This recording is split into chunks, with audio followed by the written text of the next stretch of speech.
Mr. President, America is very involved in a war in Yemen, and it's time that we have the debate as envisioned under our Constitution. Our Constitution did not lay out the power of deciding when to go to war with the executive branch. It places it very clearly here with Article 1, Congress to act. But we have participated very directly in partnership with Saudi Arabia in the assault on Yemen, on the Houthis, and the result is a dramatic humanitarian crisis. And so we should absolutely hold that debate on this floor as envisioned in our Constitution. Article 1, Section 8 states unequivocally that Congress shall have power to declare war. It's only Congress that is given this power under our Constitution. If anyone has any doubts, then let's pay attention to the other words of our founders, James Madison himself. So I quote from him, "In no part of the Constitution is more wisdom to be found than in the clause which confides the question of war or peace to the legislature and not to the executive department." Now, the Founding Fathers' vision was reinforced by the War Powers Resolution of 1973, also often referred to as the War Powers Act. That act was necessary because the executive branch tends to put our forces into conflict without the permission of Congress, in violation of the Constitution.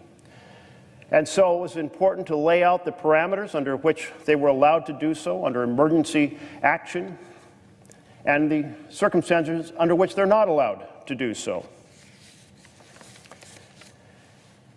Now, the War Powers Act says it's the purpose of this resolution to fulfill the intent of the framers of the Constitution of the United States and ensure that the collective judgment of both the Congress and the President will apply to the introduction of the United States Armed Forces into hostilities.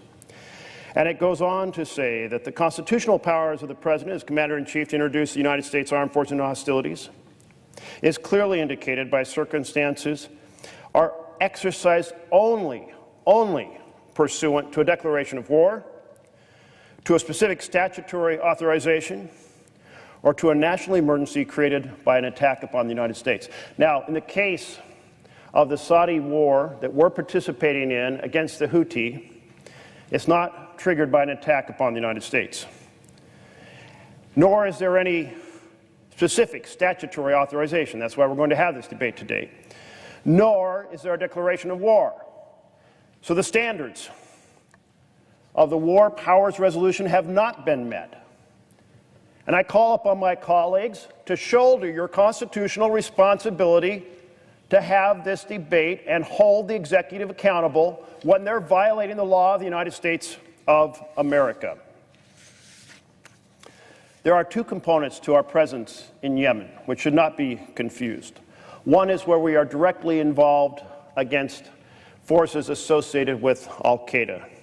This debate is not about that. The administration contends, and we do not dispute today, whether or not that is covered by the 2001 authorization for the use of military force. I think there are many of us that feel that initial 2001 AUMF authorization for the use of military force has been stretched beyond recognition. That is a debate for a different day.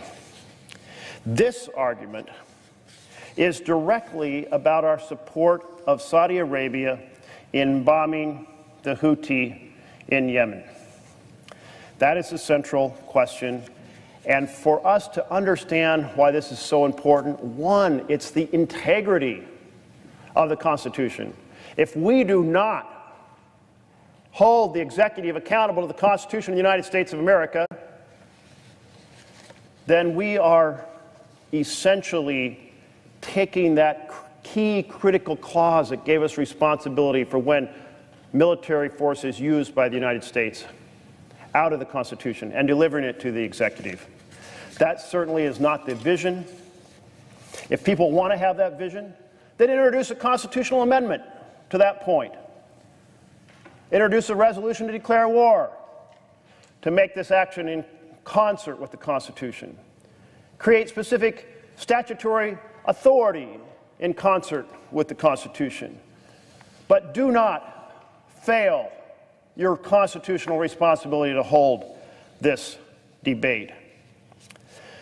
Under the War Powers resolution, it lays out clearly that our participation in the support of foreign forces engaged in hostilities is engagement under the vision of our Constitution and certainly under the law of the War Powers resolution. It says under Section 8, authority to introduce United States Armed Forces into hostilities into situations where involvement is clearly indicated by the circumstances shall not be inferred from any provision of law, including any provision contained in an Appropriation Act, unless such provision specifically authorizes the introduction of the United States Armed Forces into hostilities. Again, specific authorization required. And as it goes on in this section titled Interpretation of the Joint Resolution, it states, and I quote, the introduction of U.S. armed forces includes the assignment of member of such armed forces to command, coordinate, participate in the movement of, or accompany the regular or irregular military forces of any foreign country into hostilities.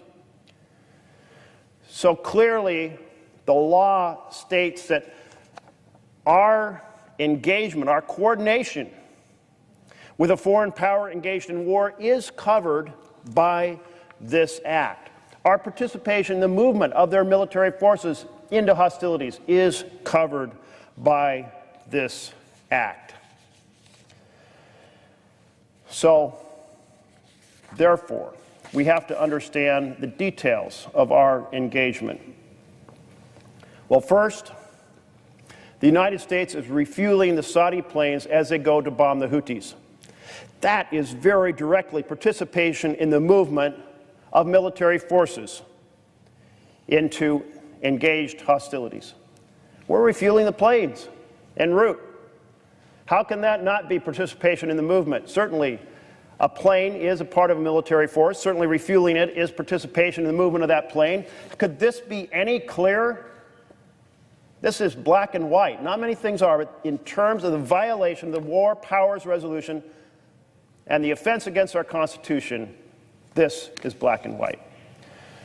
Second, we provide intelligence. Third, we provide the weapons. Fourth, we provide targeting assistance.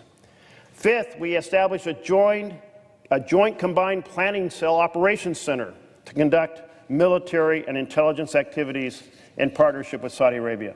All of that fits in to this direct section of the War Powers Act regarding coordination or participation in the movement of a foreign force engaged in hostilities. Now, if this was a minor involvement, it's not. We have participated thousands of times in this manner. On a daily basis, we're involved in coordination. And the airstrikes that Saudi Arabia are conducting have produced one of the worst humanitarian situations in the world. And you think about the reports on these different strikes.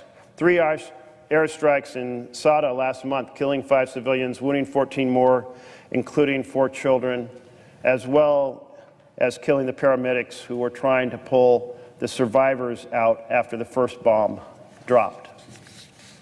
Or that we have a strike on a hotel last August that turned the building's ceiling black with the charred blood of 50 farmers who were in that building.